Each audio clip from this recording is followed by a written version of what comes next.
चारों युग में हनुमान जी के ही प्रताप से जगत में उजियारा है।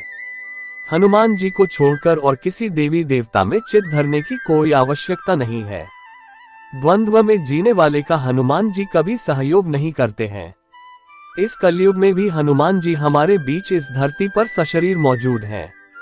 किसी भी व्यक्ति को जीवन में श्री राम की कृपा के बिना कोई भी सुख सुविधा प्राप्त नहीं हो सकता, और प्रभु श्री राम की कृपा हमें तभी प्राप्त होगी जब हम श्री हनुमान जी को प्रसन्न कर पाएंगे। उनकी आज्ञा के बिना कोई भी श्री राम तक पहुंच नहीं सकता। हनुमान जी की शरण में जाने से सभी सुख सुविधाएं प्राप्त होती हैं। इसके साथ ही जब हनुमान जी हमारे रक्षक हैं, तो हमें किसी भी अन्य देवी देवता, बाबा, साधु, ज्योतिष आदि की बातों में भटकने की जरूरत नहीं। दोस्तों, वीडियो में आगे बढ़ने से पहले आपसे विनम्र निवेदन है, चैनल पर पहली बार विजिट कर रहे हैं तो चैनल को सब्सक्राइब करके घंटी के बटन को ऑल पर अवश्य सेट कर लें, ताकि आगे आने वाली वीडियो का नोटिफिकेशन सबसे पहले आप तक पहुंचे। मित्रों, हनुमान जी इस कलयुग में सबसे ज्यादा जागृत और साक्षात देवता हैं। कलयुग में हनुमान जी की भक्ति ही लोगों को दुख और संकट से बचाने में सक्षम है। बहुत से लोग किसी बाबा, देवी देवता, ज्योतिष और तांत्रिकों के चक्कर में भटकते रहते हैं और अंततः वे अपना जीवन नष्ट ही कर लेते हैं, क्योंकि वे हनुमान की भक्ति की शक्ति को नहीं पहचान पाते। ऐसे भटके हुए लोगों का राम ही भला करे। हनुमान जी 4 कारणों से सभी देवताओं में श्रेष्ठ हैं। पहला ये कि वे रियल सुपरमैन हैं। दूसरा, वे पावरफुल होने के बावजूद भी ईश्वर के प्रति समर्पित हैं। तीसरा ये कि वे अपने भक्तों की सहायता तुरंत ही करते हैं। और चौथा, वे आज भी सशरीर हैं। इस ब्रह्मांड में ईश्वर के बाद यदि कोई एक शक्ति है तो वह है हनुमान जी। महावीर, विक्रम, बजरंग बली के समक्ष किसी भी प्रकार की मायावी शक्ति ठहर नहीं सकती। हनुमान जी का जन्म कपि नामक वानर जाति में हुआ था।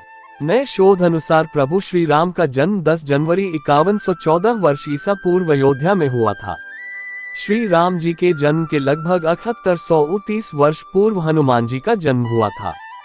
शोधकर्ता कहते हैं कि आज से 9 लाख वर्ष पूर्व एक ऐसी विलक्षण वानर जाति भारतवर्ष में विद्यमान थी, जो आज से 15 से 12 हजार वर्ष पूर्व लुप्त होने लगी थी और अंततः लुप्त हो गई, और इस जाति का नाम कपि था। हनुमान जी के संबंध में ये प्रश्न प्रायः सर्वत्र उठता है कि क्या हनुमान जी बंदर थे।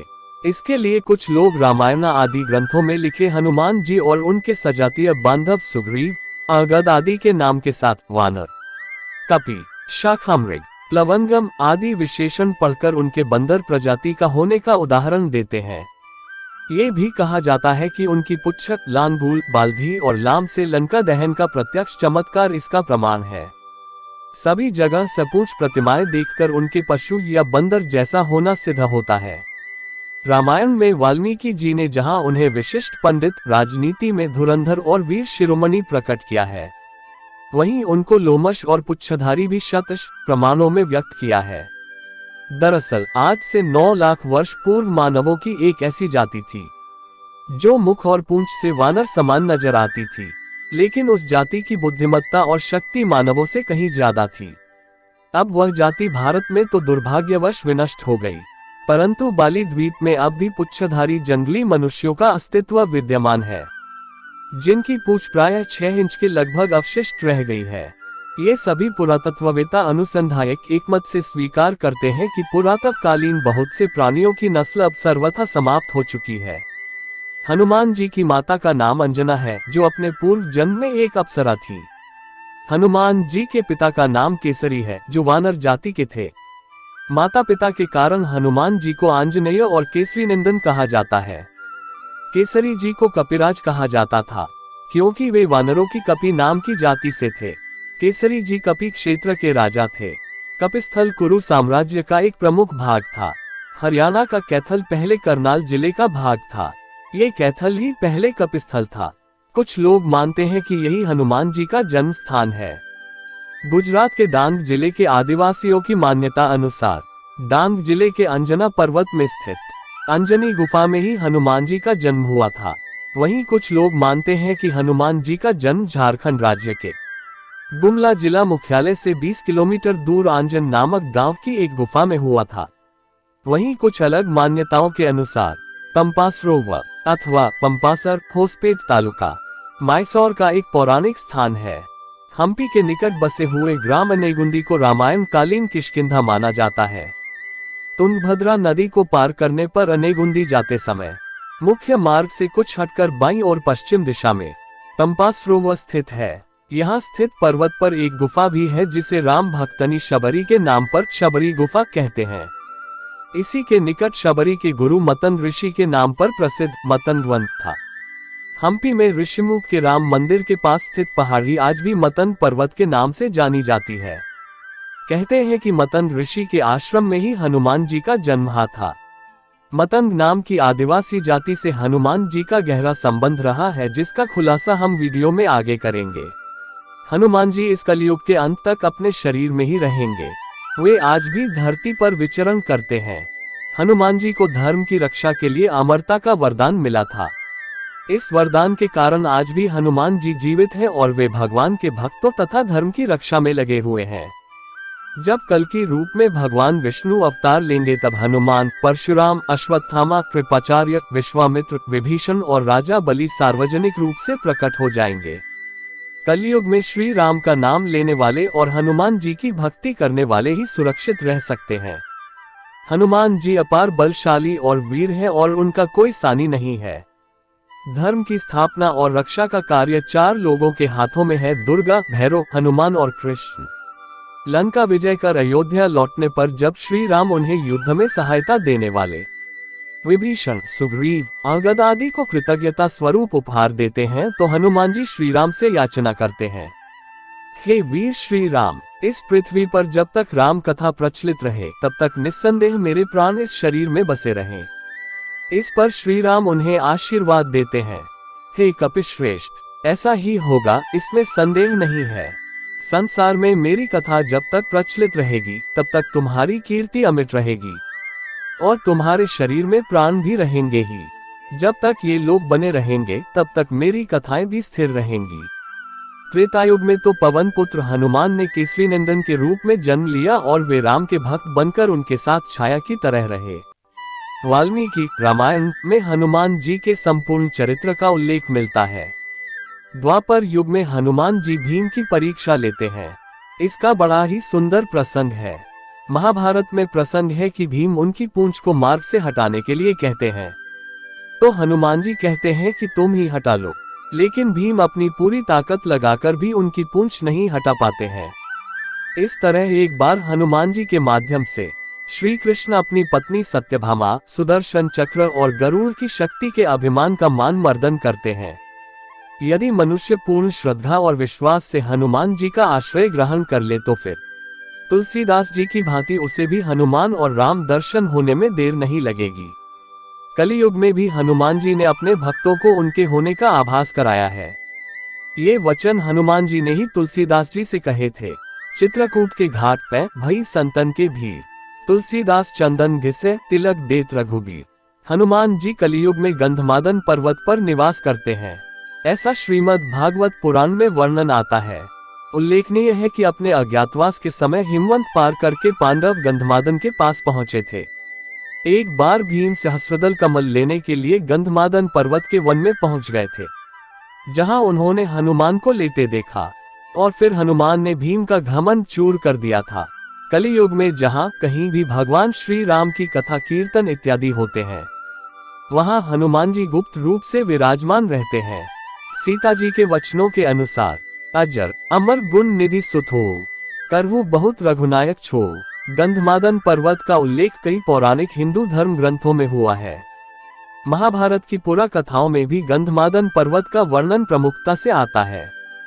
हिंदू मान्यताओं के अनुसार माना जाता है कि यहाँ के विशालकाय पर्वतमाला और वन क्षेत्र में देवता रमण करते हैं।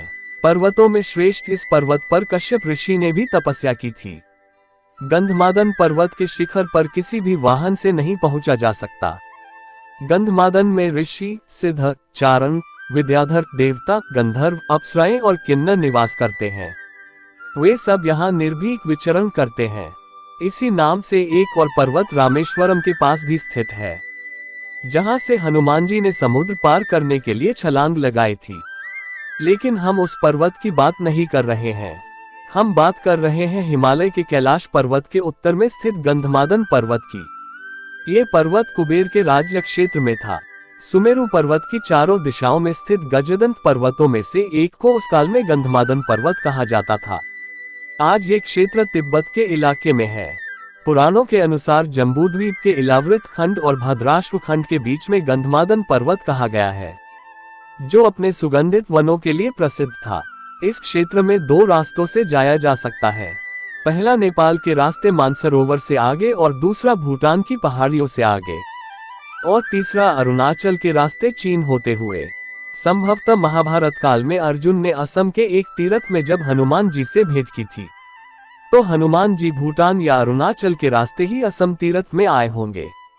गौरतलब है कि एक गंधमादन पर्वत उड़ीसा में भी बताया जाता है, लेकिन हम उस पर्वत की भी बात नहीं कर रहे हैं। अहिरावण के सेवक मकरध्वज थे। मकरध्वज को अहिरावण ने पातालपुरी का रक्षक नियुक्त कर दिया था। पवन पुत्र हनुमान जी बाल ब्रह्मचारी थे, तब कैसे कोई उनका पुत्र हो सकता है। वाल्मीकि रामायण के अनुसार उनके पुत्र की कथा हनुमान जी के लंकादहन से जुड़ी है, जिस पर हम किसी दूसरी वीडियो में बात करेंगे। हनुमान जी की ही तरह मकरध्वज भी वीर, प्रतापी, पराक्रमी और महाबली थे। हनुमान जी ने अहिरावण का वध कर प्रभु श्री राम और लक्ष्मण को मुक्त कराया और मकरध्वज को पाताल लोक का अधिपति नियुक्त करते हुए उसे धर्म के मार्ग पर चलने की प्रेरणा दी थी। जैसा कि हम सभी जानते हैं, हनुमान जी को सिंदूर बहुत ही प्रिय है। इसके पीछे ये कारण बताया जाता है कि एक दिन भगवान हनुमान जी माता सीता के कक्ष में पहुंचे। वहां उन्होंने देखा माता सीता लाल रंग की कोई चीज मांग में सजा रही है। हनुमान जी ने जब माता से पूछा, तब माता ने कहा कि इसे लगाने से प्रभु राम की आयु बढ़ती है और प्रभु का स्नेह प्राप्त होता है। तब हनुमान जी ने सोचा, जब माता इतना सा सिंदूर लगाकर प्रभु का इतना स्नेह प्राप्त कर रही है, तो अगर मैं इनसे ज्यादा लगाऊं तो मुझे प्रभु का स्नेह प्यार और ज्यादा प्राप्त होगा और प्रभु की आयु भी लंबी होगी। ये सोचकर उन्होंने अपने सारे शरीर में सिंदूर का लेप लगा लिया। इसलिए कहा जाता है कि भगवान हनुमान जी को सिंदूर लगाना बहुत पसंद है। हनुमान जी की प्रार्थना में तुलसीदास जी ने हनुमान चालीसा, बजरंग बाण, हनुमान बहुक आदि अनेक स्तोत्र लिखे। लेकिन तुलसीदास जी के पहले भी कई संतों और साधुओं ने हनुमान जी की श्रद्धा में स्तुति लिखी है। लेकिन क्या आप जानते हैं सबसे पहले हनुमान जी की स्तुति किसने की थी? जब हनुमान जी लंका का दहन कर रहे थे, तब उन्होंने अशोक वाटिका को इसलिए जलाया क्योंकि वहां सीता जी को रखा गया था। दूसरी ओर उन्होंने विभीषण का भवन इसलिए नहीं जलाया क्योंकि विभीषण के भवन के द्वार पर तुलसी का पौधा लगा था। भगवान विष्णु का पावन चिन्ह शंख, चक्र और गदा भी बना हुआ था। सबसे सुखद तो ये कि उनके घर के ऊपर राम नाम अंकित था। ये देखकर हनुमान जी ने उनके भवन को नहीं जलाया। विभीषण के शरण याचना करने पर सुग्रीव ने श्री राम से उसे शत्रु का भाई व दुष्ट बताकर उनके प्रति आशंका प्रकट की और उसे पकड़कर दंड देने का सुझाव दिया, परंतु हनुमान जी ने उन्हें दुष्ट की बजाय शिष्ट बताकर शरणागति देने की वकालत की। इस पर श्री राम जी ने विभीषण को शरणागति न देने के सुग्रीव के प्रस्ताव को अनुचित बताया और हनुमान जी से कहा कि आपका विभीषण को शरण देना तो ठीक है, किंतु उसे शिष्ट समझना ठीक नहीं है। इस पर श्री हनुमान जी ने कहा कि आप लोग विभीषण को ही देखकर अपना विचार प्रकट कर रहे हो, मेरी ओर से भी तो देखो मैं क्यों और क्या चाहता हूँ। फिर कुछ देर रुककर हनुमान जी ने कहा, जो एक बार विनीत भाव से मेरी शरण की याचना करता है और कहता है मैं तेरा हूँ, उसे मैं अभयदान प्रदान कर देता हूँ। यह मेरा व्रत है, इसलिए विभीषण को अवश्य शरण दी जानी चाहिए।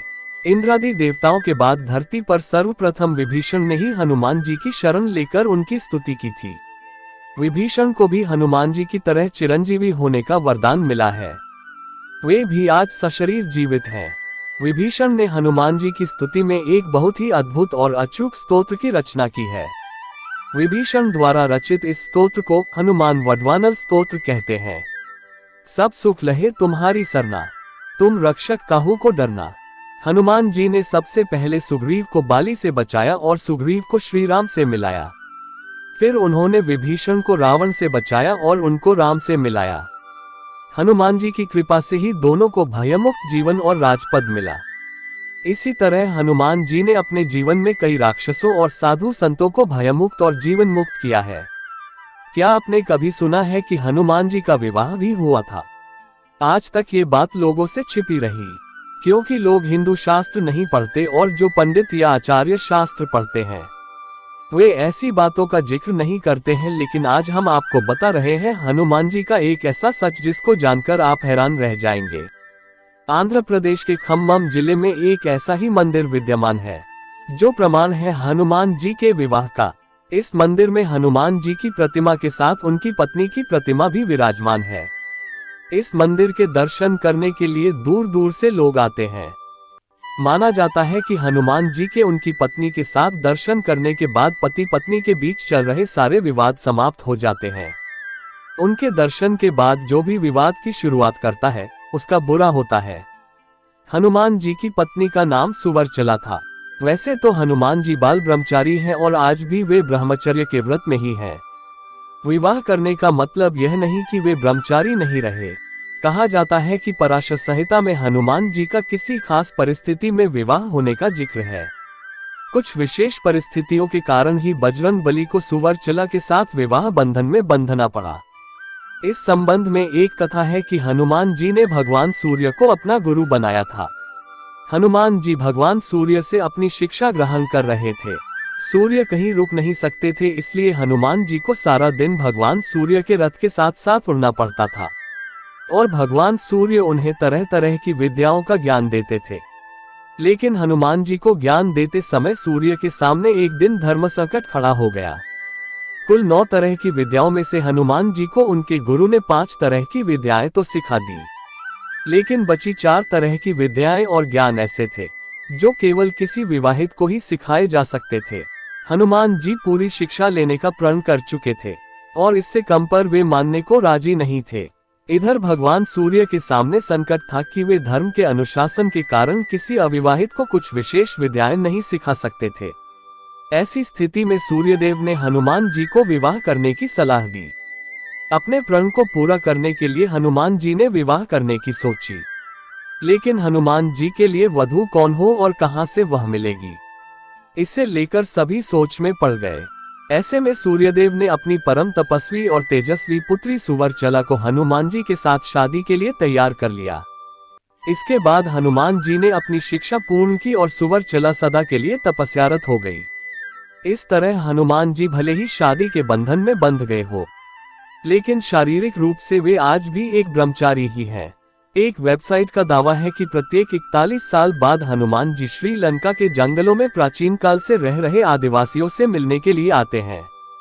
वेबसाइट के मुताबिक श्रीलंका के जंगलों में कुछ ऐसे कबीलाए लोगों का पता चला है जिनसे मिलने हनुमान जी आते हैं। इन कबीलाए लोगों पर अध्ययन करने वाले एक आध्यात्मिक संगठन के अनुसार पिछले साल ही हनुमान जी इन कबीलाए लोगों से मिलने आए थे। अब हनुमान जी 41 साल बाद आएंगे। इन कबीलाई या आदिवासी समूह के लोगों को मातंग नाम दिया गया है। उल्लेखनीय है कि कर्नाटक में पंपा सरोवर के पास मातन ऋषि का आश्रम है, जहां हनुमान जी का जन्म हुआ था।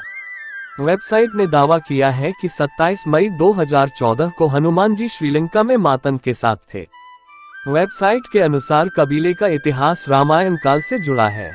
कहा जाता है कि भगवान राम के स्वर्ग चले जाने के बाद हनुमान जी दक्षिण भारत के जंगलों में लौट आए थे और फिर समुद्र पार कर श्रीलंका के जंगलों में रहने लगे। जब तक पवन पुत्र हनुमान श्रीलंका के जंगलों में रहे, वहां के कबीलाए लोगों ने उनकी बहुत सेवा की। जब हनुमान जी वहां से जाने लगे तब उन्होंने वादा किया कि वे हर 41 साल बाद आकर वहां के कबीले की पीढ़ियों को ब्रह्म ज्ञान देंगे। कबीले का मुखिया हनुमान जी के साथ की बातचीत को एक लॉग बुक में दर्ज कराता है। वेबसाइट इस लॉग बुक का अध्ययन कर उसका खुलासा करने का दावा करता है। हनुमान जी बहुत ही जल्द प्रसन्न होने वाले देवता हैं। उनकी कृपा आप पर निरंतर बनी रहे। इसके लिए पहली शर्त यह है कि आप मन, वचन और कर्म से पवित्र रहें, अर्थात कभी भी झूठ न बोलें, किसी भी प्रकार का नशा न करें, मांस न खाएं और अपने परिवार के सदस्यों से प्रेमपूर्ण संबंध बनाए रखें। इसके अलावा प्रतिदिन श्री हनुमान चालीसा या श्री हनुमान वडवानल स्तोत्र का पाठ करें।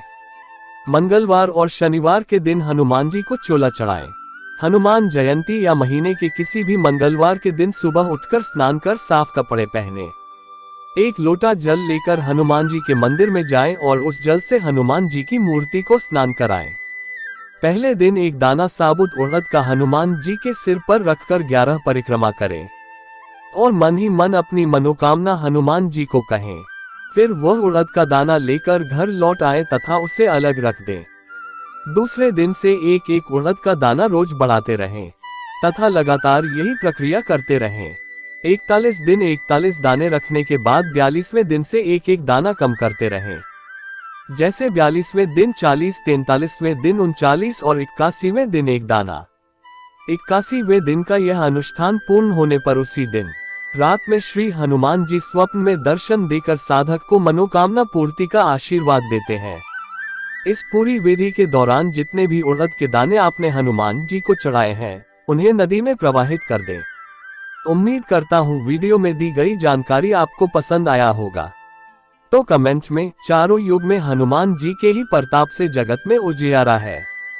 हनुमान जी को छोड़कर और किसी देवी देवता में चित धरने की कोई आवश्यकता नहीं है। द्वंद्व में जीने वाले का हनुमान जी कभी सहयोग नहीं करते हैं। इस कलयुग में भी हनुमान जी हमारे बीच इस धरती पर सशरीर मौजूद हैं। किसी भी व्यक्ति को जीवन में श्री राम की कृपा के बिना कोई भी सुख सुविधा प्राप्त नहीं हो सकता और प्रभु श्री राम की कृपा हमें तभी प्राप्त होगी जब हम श्री हनुमान जी को प्रसन्न कर पाएंगे।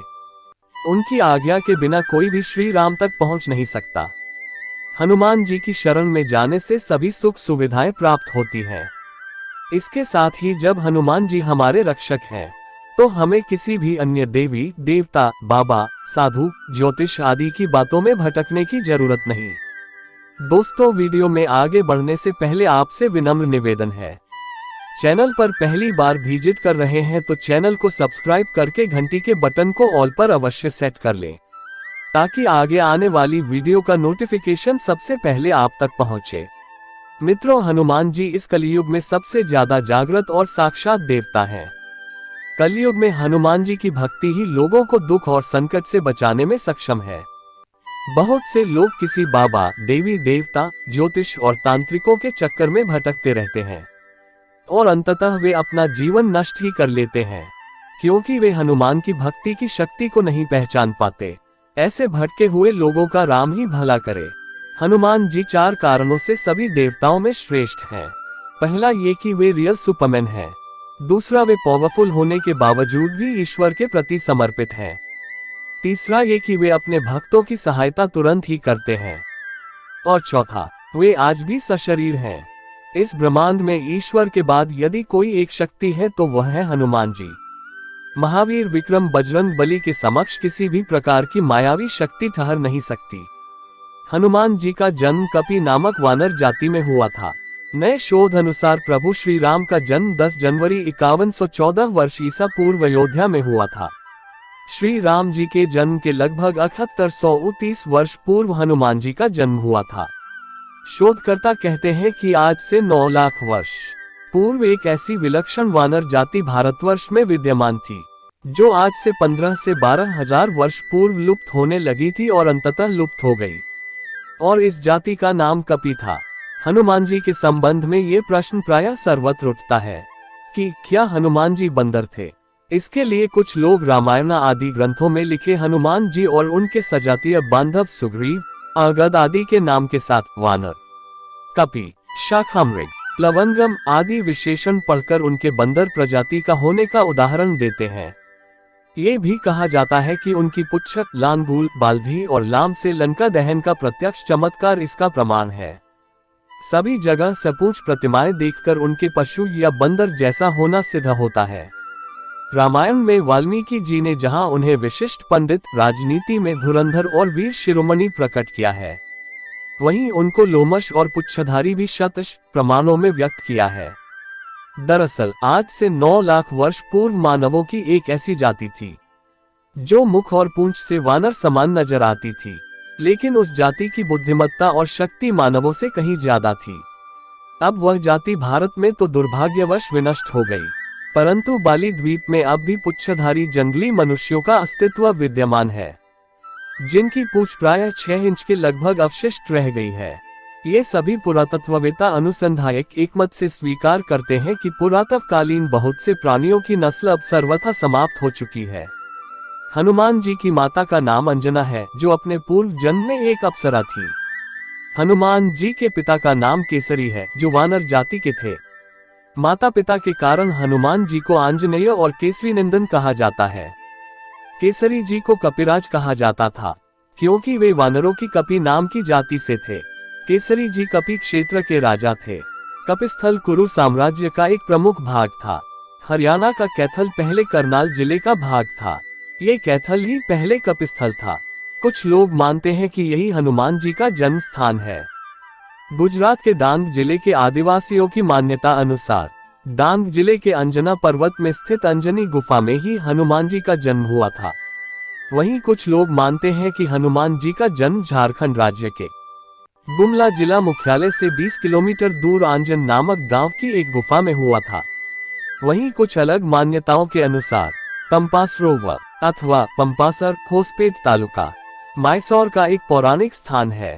हम्पी के निकट बसे हुए ग्राम अनेगुंदी को रामायण कालीन किष्किंधा माना जाता है। तुंगभद्रा नदी को पार करने पर अनेगुंदी जाते समय मुख्य मार्ग से कुछ हटकर बाईं और पश्चिम दिशा में पंपा सरोवर स्थित है। यहाँ स्थित पर्वत पर एक गुफा भी है, जिसे राम भक्तनी शबरी के नाम पर शबरी गुफा कहते हैं। इसी के निकट शबरी के गुरु मतन ऋषि के नाम पर प्रसिद्ध मतन वन था। हम्पी में ऋषिमुख के राम मंदिर के पास स्थित पहाड़ी आज भी मतन पर्वत के नाम से जानी जाती है। कहते हैं कि मतन ऋषि के आश्रम में ही हनुमान जी का जन्म हुआ था। मतंग नाम की आदिवासी जाति से हनुमान जी का गहरा संबंध रहा है, जिसका खुलासा हम वीडियो में आगे करेंगे। हनुमान जी इस कलयुग के अंत तक अपने शरीर में ही रहेंगे। वे आज भी धरती पर विचरण करते हैं। हनुमान जी को धर्म की रक्षा के लिए अमरता का वरदान मिला था। इस वरदान के कारण आज भी हनुमान जी जीवित हैं और वे भगवान के भक्तों तथा धर्म की रक्षा में लगे हुए हैं। जब कल की रूप में भगवान विष्णु अवतार लेंगे, तब हनुमान, परशुराम, अश्वत्थामा, कृपाचार्य, विश्वामित्र, विभीषण और राजा बलि सार्वजनिक रूप से प्रकट हो जाएंगे। कलयुग में श्री राम का नाम लेने वाले और हनुमान जी की भक्ति करने वाले ही सुरक्षित रह सकते हैं। हनुमान जी अपार बलशाली और वीर हैं और उनका कोई सानी नहीं है। धर्म की स्थापना और रक्षा का कार्य 4 लोगों के हाथों में है: दुर्गा, भैरव, हनुमान और कृष्ण। लंका विजय कर अयोध्या लौटने पर जब श्री राम उन्हें युद्ध में सहायता देने वाले विभीषण, सुग्रीव, अंगद आदि को कृतज्ञता स्वरूप उपहार देते हैं, तो हनुमान जी श्री राम से याचना करते हैं, हे वीर श्री राम, इस पृथ्वी पर जब तक राम कथा प्रचलित रहे तब तक निस्संदेह मेरे प्राण इस शरीर में बसे रहें। इस पर श्री राम उन्हें आशीर्वाद देते हैं, हे कपिश्रेष्ठ, ऐसा ही होगा, इसमें संदेह नहीं है। संसार में मेरी कथा जब तक प्रचलित रहेगी तब तक तुम्हारी कीर्ति अमिट रहेगी और तुम्हारे शरीर में प्राण भी रहेंगे ही। जब तक ये लोग बने रहेंगे तब तक मेरी कथाएं भी स्थिर रहेंगी। त्रेतायुग में तो पवन पुत्र हनुमान ने केसरी नंदन के रूप में जन्म लिया और वे राम के भक्त बनकर उनके साथ छाया की तरह रहे। वाल्मीकि रामायण में हनुमान जी के संपूर्ण चरित्र का उल्लेख मिलता है। द्वापर युग में हनुमान जी भीम की परीक्षा लेते हैं। इसका बड़ा ही सुंदर प्रसंग है। महाभारत में प्रसंग है कि भीम उनकी पूंछ को मार्ग से हटाने के लिए कहते हैं, तो हनुमान जी कहते हैं कि तुम ही हटा लो, लेकिन भीम अपनी पूरी ताकत लगाकर भी उनकी पूंछ नहीं हटा पाते हैं। इस तरह एक बार हनुमान जी के माध्यम से श्री कृष्ण अपनी पत्नी सत्यभामा, सुदर्शन चक्र और गरुड़ की शक्ति के अभिमान का मान मर्दन करते हैं।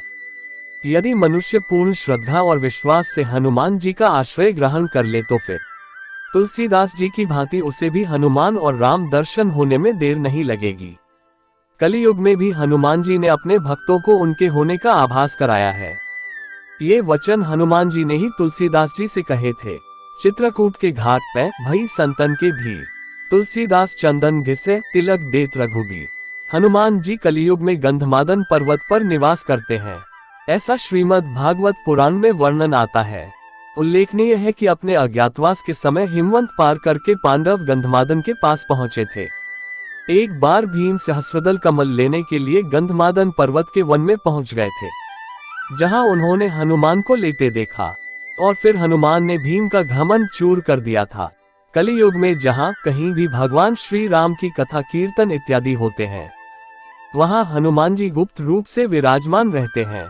सीता जी के वचनों के अनुसार अजर अमर गुण निधि सुत हो, करहु बहुत रघुनायक छो। गंधमादन पर्वत का उल्लेख कई पौराणिक हिंदू धर्म ग्रंथों में हुआ है। महाभारत की पुरा कथाओं में भी गंधमादन पर्वत का वर्णन प्रमुखता से आता है।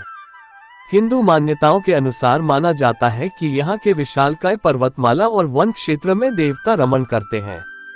पर्वतों में श्रेष्ठ इस पर्वत पर कश्यप ऋषि ने भी तपस्या की थी। गंधमादन पर्वत के शिखर पर किसी भी वाहन से नहीं पहुंचा जा सकता। गंधमादन में ऋषि, सिद्ध, चारण, विद्याधर, देवता, गंधर्व, अप्सराएं और किन्नर निवास करते हैं। वे सब यहाँ निर्भीक विचरण करते हैं। इसी नाम से एक और पर्वत रामेश्वरम के पास भी स्थित है, जहां से हनुमान जी ने समुद्र पार करने के लिए छलांग लगाई थी। लेकिन हम उस पर्वत की बात नहीं कर रहे हैं। हम बात कर रहे हैं हिमालय के कैलाश पर्वत के उत्तर में स्थित गंधमादन पर्वत की। ये पर्वत कुबेर के राज्य क्षेत्र में था। सुमेरु पर्वत की चारों दिशाओं में स्थित गजदंत पर्वतों में से एक को उस काल में गंधमादन पर्वत कहा जाता था। आज ये क्षेत्र तिब्बत के इलाके में है। पुराणों के अनुसार जम्बूद्वीप के इलावृत खंड और भद्राश्व खंड के बीच में गंधमादन पर्वत कहा गया है, जो अपने सुगंधित वनों के लिए प्रसिद्ध था। इस क्षेत्र में 2 रास्तों से जाया जा सकता है। पहला नेपाल के रास्ते मानसरोवर से आगे और दूसरा भूटान की पहाड़ियों से आगे, और तीसरा अरुणाचल के रास्ते चीन होते हुए।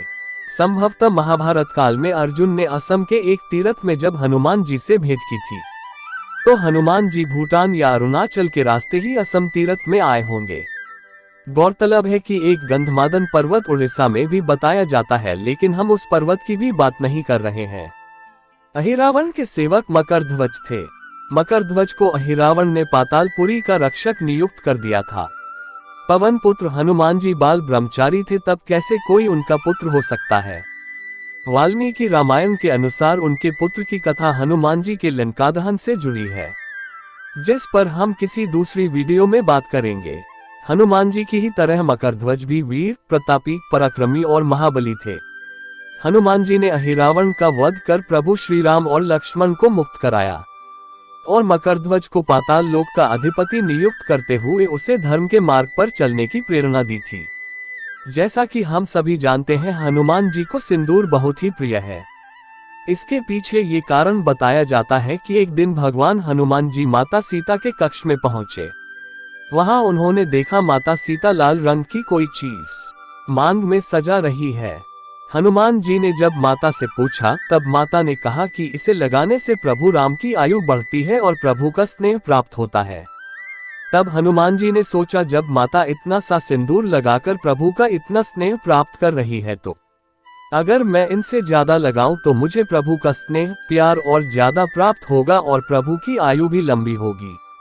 ये सोचकर उन्होंने अपने सारे शरीर में सिंदूर का लेप लगा लिया।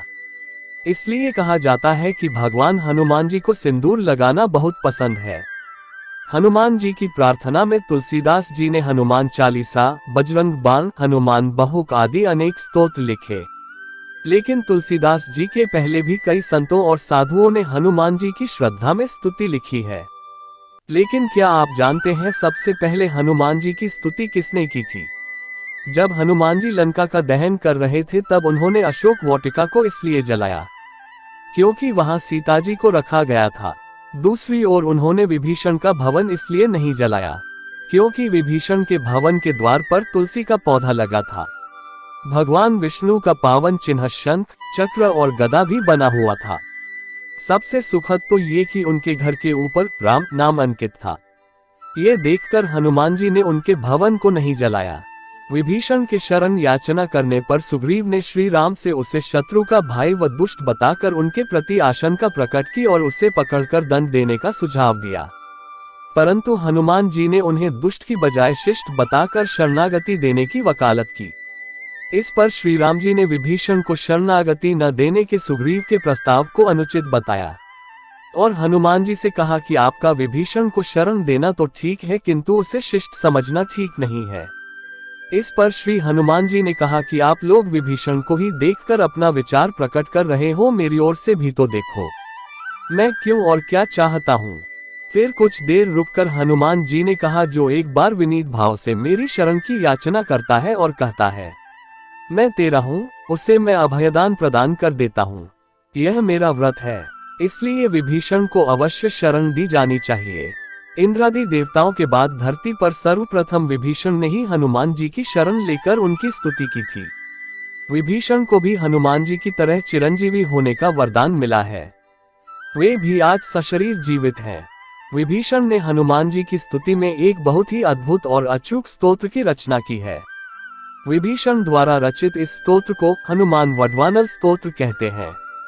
सब सुख लहे तुम्हारी सरना, तुम रक्षक काहू को डरना। हनुमान जी ने सबसे पहले सुग्रीव को बाली से बचाया और सुग्रीव को श्री राम से मिलाया। फिर उन्होंने विभीषण को रावण से बचाया और उनको राम से मिलाया। हनुमान जी की कृपा से ही दोनों को भयमुक्त जीवन और राजपद मिला। इसी तरह हनुमान जी ने अपने जीवन में कई राक्षसों और साधु संतों को भयमुक्त और जीवन मुक्त किया है। क्या आपने कभी सुना है कि हनुमान जी का विवाह भी हुआ था? आज तक ये बात लोगों से छिपी रही, क्योंकि लोग हिंदू शास्त्र नहीं पढ़ते और जो पंडित या आचार्य शास्त्र पढ़ते हैं वे ऐसी बातों का जिक्र नहीं करते हैं। लेकिन आज हम आपको बता रहे हैं हनुमान जी का एक ऐसा सच जिसको जानकर आप हैरान रह जाएंगे। आंध्र प्रदेश के खम्मम जिले में एक ऐसा ही मंदिर विद्यमान है जो प्रमाण है हनुमान जी के विवाह का। इस मंदिर में हनुमान जी की प्रतिमा के साथ उनकी पत्नी की प्रतिमा भी विराजमान है। इस मंदिर के दर्शन करने के लिए दूर दूर से लोग आते हैं। माना जाता है कि हनुमान जी के उनकी पत्नी के साथ दर्शन करने के बाद पति पत्नी के बीच चल रहे सारे विवाद समाप्त हो जाते हैं। उनके दर्शन के बाद जो भी विवाद की शुरुआत करता है उसका बुरा होता है। हनुमान जी की पत्नी का नाम सुवर्चला था। वैसे तो हनुमान जी बाल ब्रह्मचारी हैं और आज भी वे ब्रह्मचर्य के व्रत में ही हैं। विवाह करने का मतलब यह नहीं कि वे ब्रह्मचारी नहीं रहे। कहा जाता है कि पराशर संहिता में हनुमान जी का किसी खास परिस्थिति में विवाह होने का जिक्र है। कुछ विशेष परिस्थितियों के कारण ही बजरंग बली को सुवर्चला के साथ विवाह बंधन में बंधना पड़ा। इस संबंध में एक कथा है कि हनुमान जी ने भगवान सूर्य को अपना गुरु बनाया था। हनुमान जी भगवान सूर्य से अपनी शिक्षा ग्रहण कर रहे थे।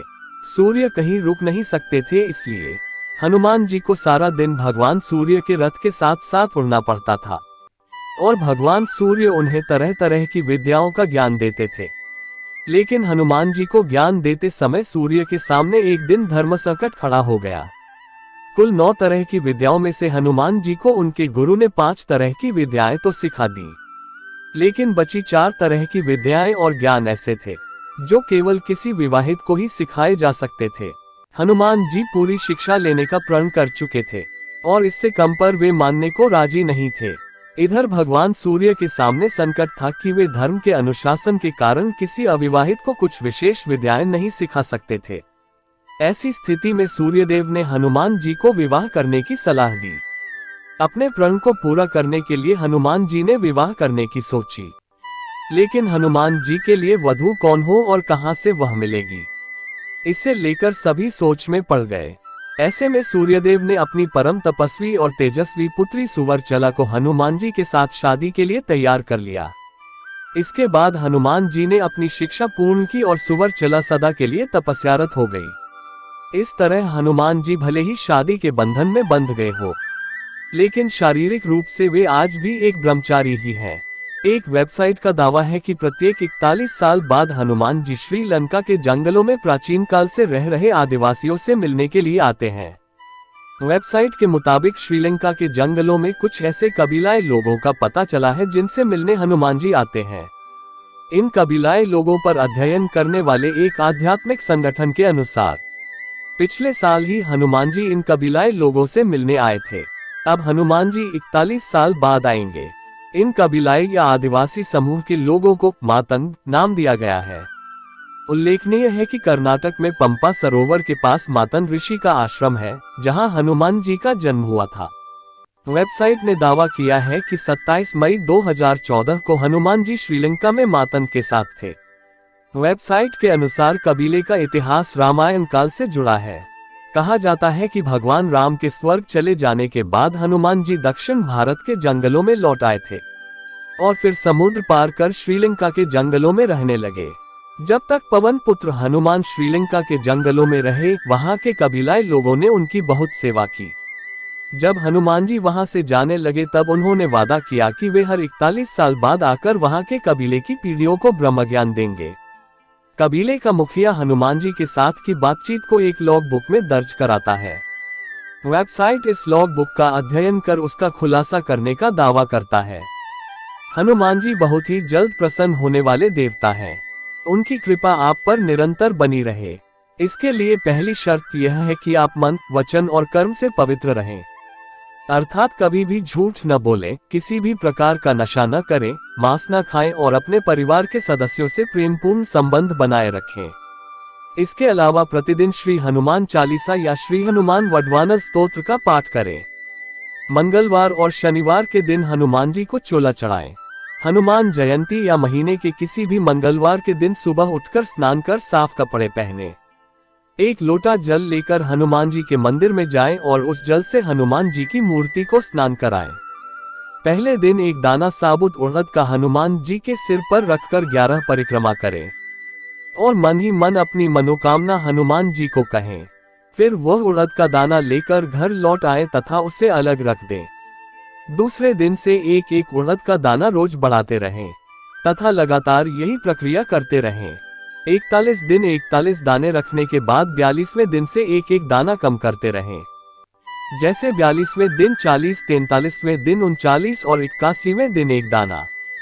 81वें दिन का यह अनुष्ठान पूर्ण होने पर उसी दिन रात में श्री हनुमान जी स्वप्न में दर्शन देकर साधक को मनोकामना पूर्ति का आशीर्वाद देते हैं।